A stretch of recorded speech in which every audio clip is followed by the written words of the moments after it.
Hello, we are the Baby Theologians here. My name is Isaac Aldine. My major is pastoral ministries, and my favorite kind of ice cream, is peanut butter ripple. Someone else can go.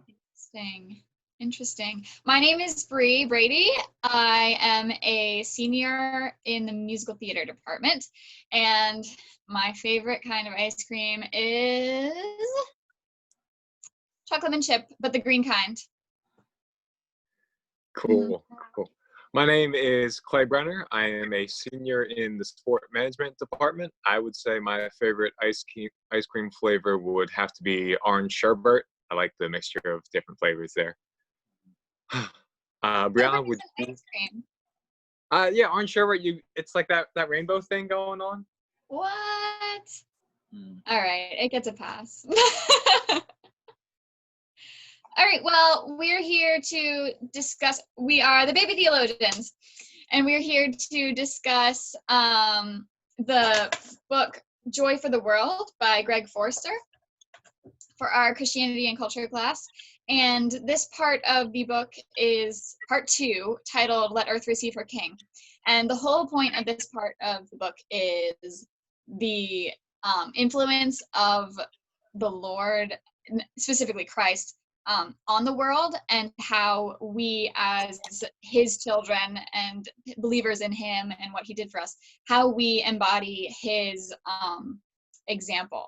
And there are different ways that we do that, and they kind of tend to be categories and categorized together as well. So it's just all about that and the details around that and how we can better emulate all of them versus just one, focusing on one. So Clay actually is going to lead us right into that.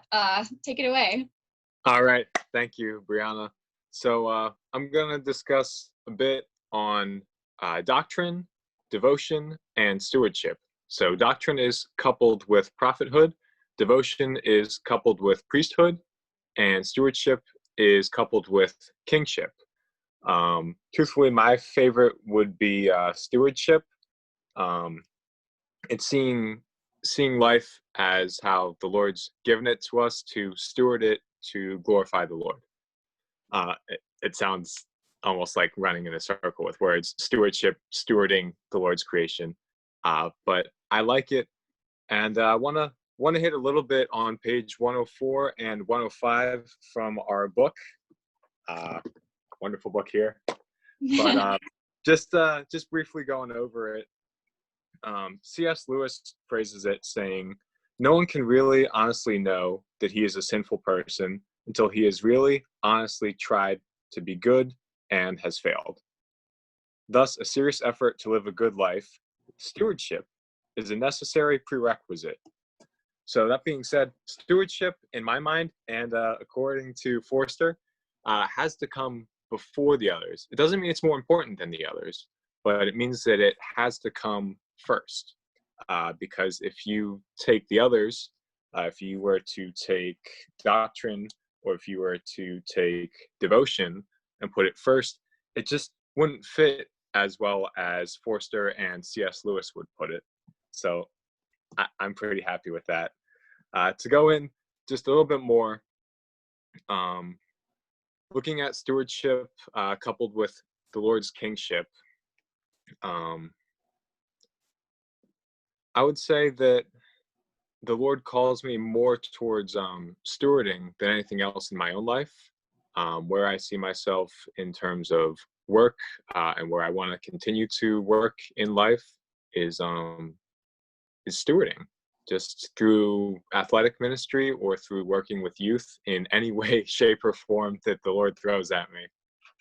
Do you guys have any questions on that or any input from what I shared? Yeah, no, I actually thought it was interesting. So you mentioned stewardship and stuff. And I remember a teacher one time telling me, so God's will for us, right? Sometimes we see this idea of God's will being this big thing. I'm like, ooh, like maybe he's calling me to like Africa, or something like crazy like that.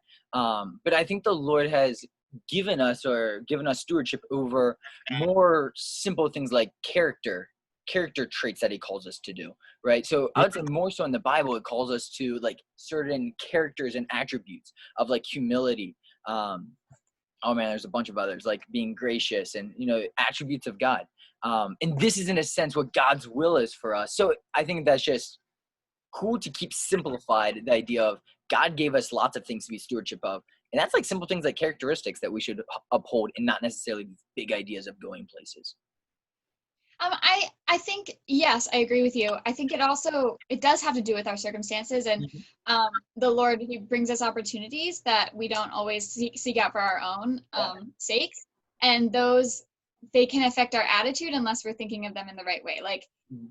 if you're in a job that you really hate, being a good steward of that opportunity and using it as a place of ministry, and influence, and like loving on people just because that's what God calls us to do, versus hating it so much that you waste the opportunity and waste the good thing that God has given you, even though it wasn't really what you wanted or expected. Like I think it's taking everything in stride with a purpose, Mhm. versus just seeing it as like from getting from point A to point B. It's all influential, and so I think good stewardship is taking all of those things with your personality traits and with like the opportunities to keep reflecting Him like through it all. I think it's all unified. Definitely. Yeah, yeah. I definitely agree and see that too. I can agree with it all. Thank you too for your input. Yeah, I found myself also I wasn't sure at first, but if I was more between devotion or stewardship, but I think stewardship is something that I value more heavily than devotion. It took a while for me to center on that. But Isaac, you said you focus more on the doctrine than anything. Can Yeah. you speak into that? Yeah. So, right, specifically with these three characteristics or ideas, anyways, doctrine has always been something, in a sense, dear to my heart, because I think doctrine speaks to the truth of the word in the Bible. And although some people may disagree on some theological concepts, I think doctrine brings us back to, okay, what does the Bible actually hold for concrete? Like, what is tested and proven across the globe? For instance, something like the deity of Christ, right? This is something that all Christians have agreed on, evangelical Christians in a sense, of, okay, Jesus is truly God in character and in form and things, and he's part of the Trinity. So I think doctrine speaks so much to our life and to what truth God has revealed himself through the Bible and through the scriptures. So those are Yeah, some thoughts. I think doctrine is the basis of our faith itself. Yeah. Like it's not just, I think stewardship is the basis of what our lives should be in our faith, but doctrine is like the foundation of why we believe what we believe in. Yeah. And like that's why in Christian narrative we write out our doctrinal statements to really know what we believe and why we believe it. And I don't think we can have faith without that. So yeah, it's definitely important. I agree. Yeah. So. Alrighty. Isaac, do you want to lead us into the next section? Yeah, so the next section is about the idea of like liberation. Now, more specifically, what the gospel liberates us from, or in what areas of our life. Something that I focused on, and I think the book kind of spoke and directed a little bit towards it, is on page 142, when it says, "Our sins no longer enslave us to guilt because we know we have been declared righteous." Now, this brings in a lot of ideas. And actually, before I dig into just guilt itself, I think it's good to dig into kind of three ideas that we all touched on, or actually each of us touched on maybe one or two of these aspects, is sin, guilt, and shame. So these are kind of the three maybe most prominent ones that the gospel actually liberates us in our life. So guilt is the idea of, it intertwines a little bit with sin. But when we sin, right, we are in direct conflict with God. And this should be, we should feel guilty, and this should be shameful in a sense, because in the presence of a holy and righteous God, we're like nothing compared to him. So this idea that the gospel, right, Jesus Christ and his blood and sacrifice for us, it actually takes away the guilt that we should or we did hold on to at one point of time, which I think is really interesting. And I think it's something that a lot of us don't let go. I think some of us continue feeling this guilt, and maybe that's even where the shame comes in too. So I know Bree touched on the idea of sin and kind of what it and what its focus was on, with how we're liberated from it. Would you want to talk about that a little bit, Bree, and maybe the idea of like justification, or maybe giving you too much? Yeah, But absolutely. So, sin, I think, like you were saying, it encapsulates both guilt and shame and like so many other things. But I think the gospel really, its purpose is to liberate us from that, and like from the guilt that we get from sinning, like all of that, all of it in the same package. But it doesn't stop us from sinning, of course, but it liberates us from the bondage that sinning brings upon us, because we have been freed. I think it's in Galatians that Paul mentions it is for freedom that you have been set free. And that's just like talking about the like why Jesus died for us. It wasn't because we needed to follow like all these rules. Like it's basically, Galatians, if you don't know, is basically a book about putting the law behind you and living for Christ and living for loving him, and like solely centered on him, not on these outside like things pressing on you of like what you think religion should be. Religion is loving and devoting yourself to Christ. So I think the gospel, it sets us free from those rules that actually trying to follow them all makes us sin more, because there's no way that we can keep up with all of them, because we're not perfect. We're not Jesus. So it's because of his perfection and his sacrifice and his blood that we're set free and we're liberated from that sin that we are chained to. Yeah. Or were chained to before he died for us. I think an very important thing you said actually at the beginning was the idea that he has liberated us from our sin, although that doesn't mean we stop sinning. Right. So just the idea of like this idea of justification, right? He has made us just, even though we don't deserve it, and even though we continue to sin, he continues to forgive us, and continues. Yeah, it's a constant blanket of forgiveness. It's not that we're made perfect, or like we are like our sanctification is done. It's just that like we are just like constantly forgiven and constantly redeemed because of what he did and because of the gospel. So yeah, that's kind of where my mind immediately went with liberation. So I'm going to actually roll into the second question real quick. And it says, how does our participation in life and worship of church equip us and sustain us for impact to the world? So like basically the gathering of believers, right? The idea of the church. How does this actually like affect us long-term with impacting the world? And kind of an idea that I want to roll a little bit with is I heard a story of one time someone that stopped going to church and he kind of slowly walked away from the faith. And a pastor actually went to his house, said no words, said nothing to him, but went over to the fire and just took one coal away from the fire.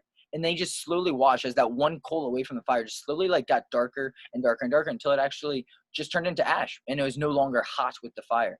And I think this idea goes hugely into the church of when we come together to encourage and to build one another up, we constantly feed each other and make each other hot in a sense. But when we stray away, we kind of get cold and we kind of go on our own ideas and our own theology. And that's actually really dangerous. Do you guys have any thoughts to add to that? Yeah, I mean, I think, oh, go ahead. Sorry, I've talked a lot. Clay's turn. I think that's really, really awesome, man. I just want to echo that that's one of the coolest ways to phrase it. I've heard it phrased numerous ways that just don't compare with how impacting that is, to have the literal fire sucked out of something. And then, of course, the coal gets cold, but you look at the fire too, the fire is shrinking because it doesn't have that coal feeding into it. And I don't know, it's just very awe-inspiring to me. Mm-hmm. Isaac, I appreciate you sharing it. Yeah, anytime. It's my pleasure. I think that ties into liberation so well, because I feel like when we take on the guilt and shame of our sins versus like living in the freedom that we've been given for it, it's easy to isolate ourselves. Mm-hmm. And it's easy to like take ourselves away because of the guilt and shame and like belief that like, no, I can't, I'm a terrible person, I can't be around other people, they're so much better than me. Like that's not what it is. It gives us all like an equal footing of this is who we are. We are all saved. We are all cleansed under the blood, and like we're all in this together. It's not one person worse than the other. It's a team. It's a family, and we're God's family. And yeah. So that's such a good analogy. I love it. Yeah. hopefully it encourages us and pushes us onward to continue seeking church and fellowship of other believers also. Definitely. And then Bree, I think you got the next topic. I do. So I just wanted to talk about the way this is feeding out of the chapter on stewardship, which we had already talked about a little bit at the beginning of this recording. Just talk about the way that we have each of us, been using good stewardship of the talents that God has given us in our professional lives, in our lives as students, in our hopeful vocations, and like from then on. I want to start with something one of my favorite professors said was about we're not born, like we're born with a set amount of talent.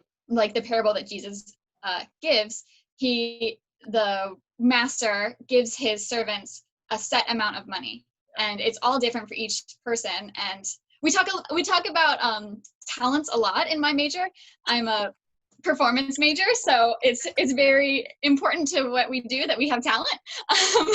And rather than thinking, oh, I can grow my talent if I just work harder. No, it's not that at all. It's we all have set talents, and we all have set amounts of things that we are really good at and can do. And it's about what we do with those things. It's about the stewardship of those gifts that God has given us, and how we use them well determines how well they are used. And like, so for me, when I see my talents, I'm good with administration. I'm good with my voice.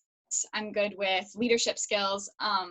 And I use those a lot in my job right now, where I'm supposed to organize things for my department. And I am also growing my voice and like my practicing so that I can be in casts for musicals and plays. And that's where I am also used, but to speak just love and life of Jesus into people who sometimes have never experienced it before.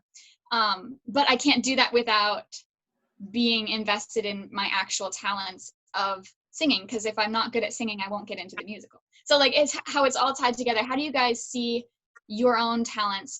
How do you steward your talents well so that your professional lives reap the benefits and your service to the Lord is like fulfilled and you have purpose? So how do those things work together for you guys?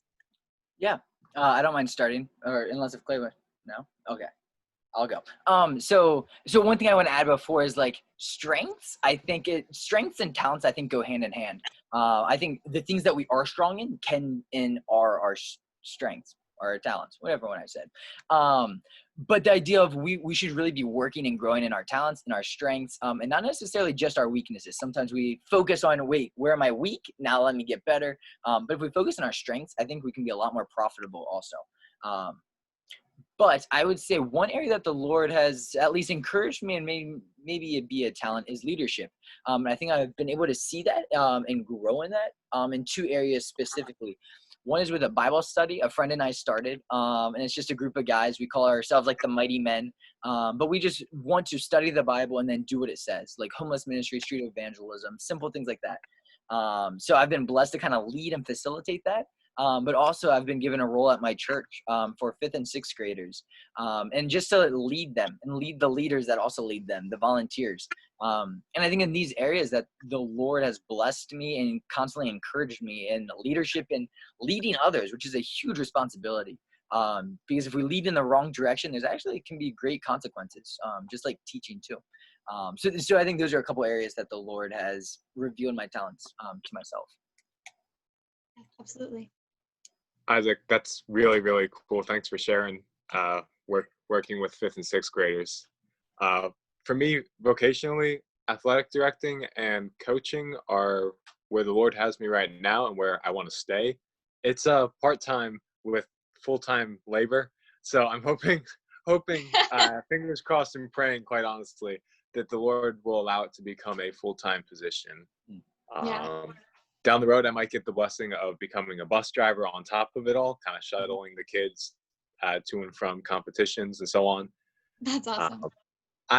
I'm happy with it. And I think I think that it'll continue to grow, working with parents, hearing positive feedback from every athletic director that I've come in contact with, every coach that I've come in contact with.